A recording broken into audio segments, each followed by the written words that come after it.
What if I told you that one of the most iconic hypercars on Earth is about to be resurrected? This is not a reboot. This is not a resto mod. This is a full-blown, no-rules, fire-breathing apocalypse on 4 wheels. Meet the McLaren P1 Evo, a one-off untamed beast, born from the ashes of disaster and rebuilt by 2 madmen.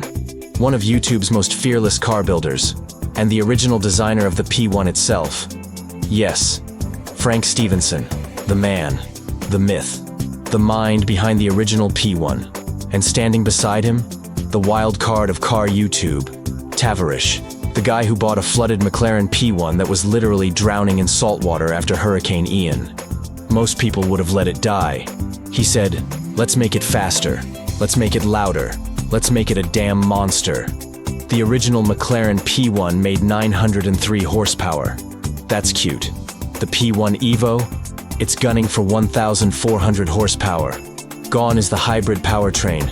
Instead, a twin-turbo 4.0-liter V8 from a 720S or 750S will scream like a banshee on a mission from hell. And the goal?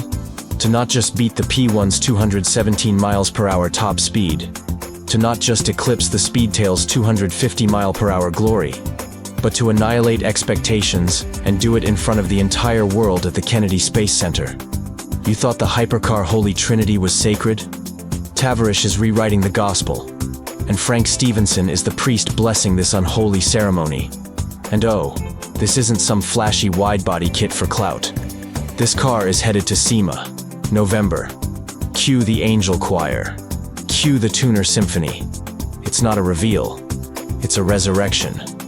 Sure, the car was dead, waterlogged, forgotten. But this is America, baby. We don't let legends die. We turn them into supercharged, tire-shredding EV-olutions. This isn't just a build. This is a declaration of war on mediocrity.